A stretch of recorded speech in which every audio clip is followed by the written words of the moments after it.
Me too. All these words, but it's alive. The Bible is alive. It's a living word, and if you don't feel that, say, God, help me feel that.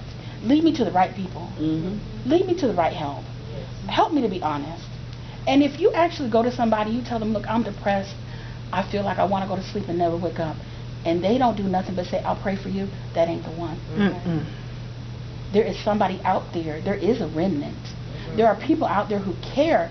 And what we tend to do is we only look so far.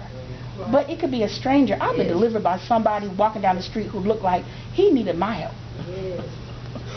Yes, because it could be anybody. Because we don't always know. And they miss Jesus because he didn't look the right way. Yeah.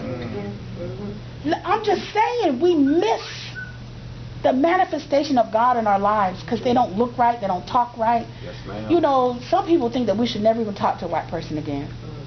We shouldn't ever trust another cop. There's nothing of God in that. You know, we got to be able to say, you know, I can recognize the hand of the enemy and I can recognize the voice of the Lord. And I will not prescribe to God what the enemy did. You know, and it's okay to feel that way. But what you do is you be honest about it. You definitely tell God about it and you tell someone else. And if someone just simply says, okay, I'll pray for you, that ain't the one. But these people are giving you scripture to encourage you, telling you things to do to encourage you, not to placate you, but to tell you what helped them. He said, this is what helps me. This is what saves me. That is what delivered me.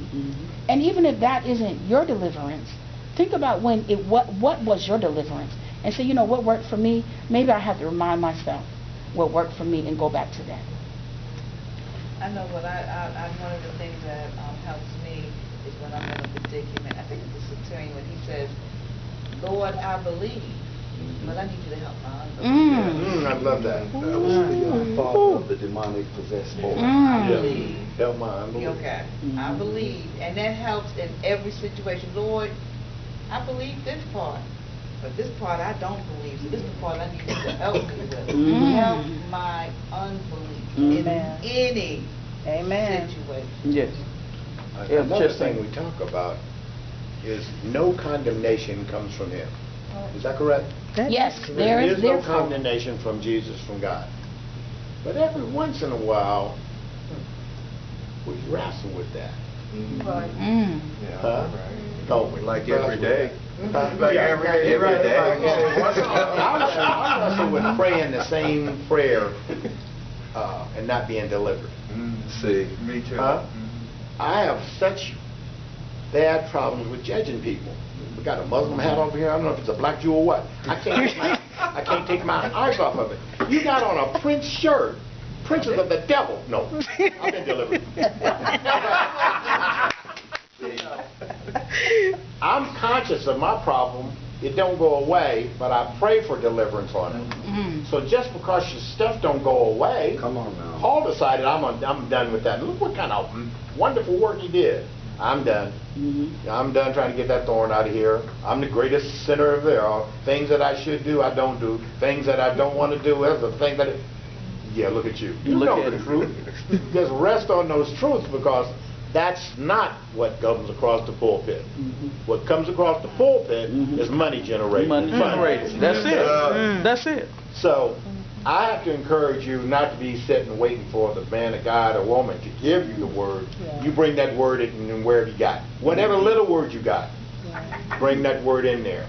Because that's what doesn't go void. It's not what we call this glamorized entertainment preaching.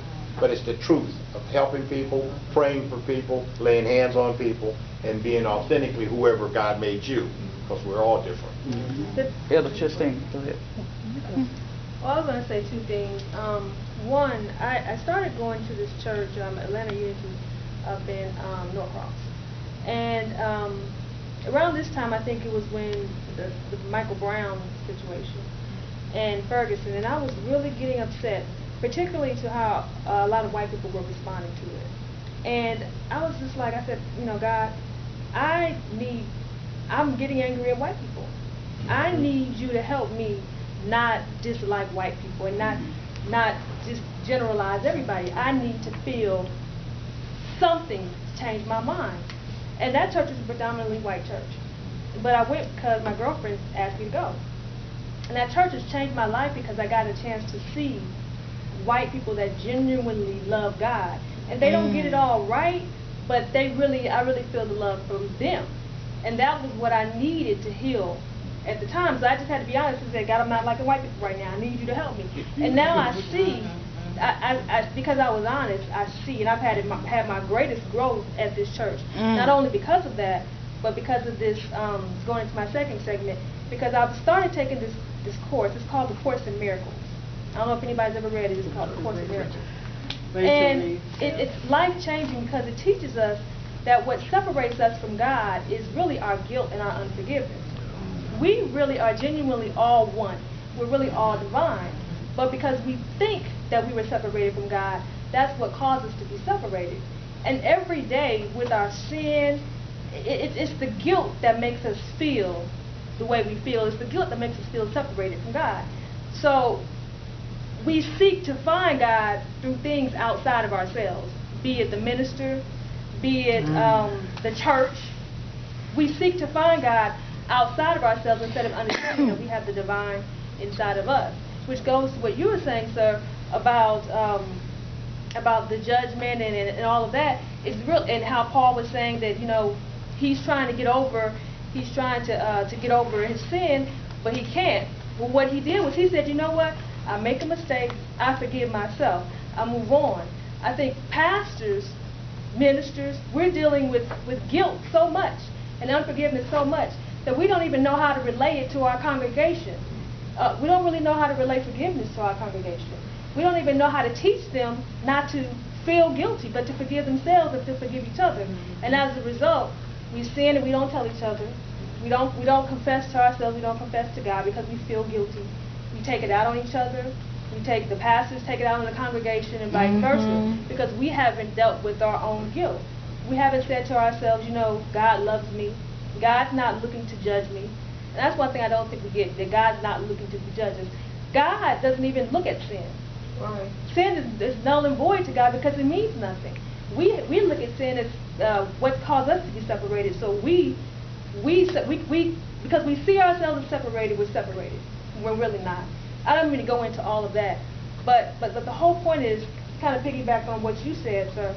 If we would see ourselves and see the divine in ourselves, and that we are all one, it would be easier for us to connect with each other, and it would be easier for us to find the solution in ourselves. But we don't preach that as ministers. We preach that, you know, I'm the anointed one, I'm the man, I'm the woman from God, I'm going to give you this message. No, each of us has a message to share with each other.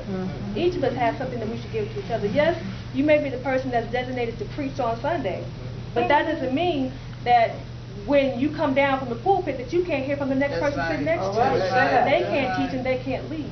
Yes. And so I think we need to get out of that whole structure of looking for a leader and see the God in ourselves and see the healing in ourselves. That also comes with being able to listen, to ask questions and listen from God. Like, we're not taught how to sit and be silent. We're not taught how to sit and clear our mind and allow God to speak to us and speak to the divine and ask the questions that may not make sense with what I've read, but allow God to answer those questions for us. That's all. I got something to say, piggyback on what you said. I'm sorry. Wait, go ahead. Okay. You said something that made me think about last night as I was leaving, and I was looking at what was happening on television. And I got stopped by a cop one time. I was just driving on, and he stopped me and told me, you know, one of your tail lights was, one of your lights above your license plate was out. And no, it wasn't out. He said it just looked like it was too dim and I couldn't really see it.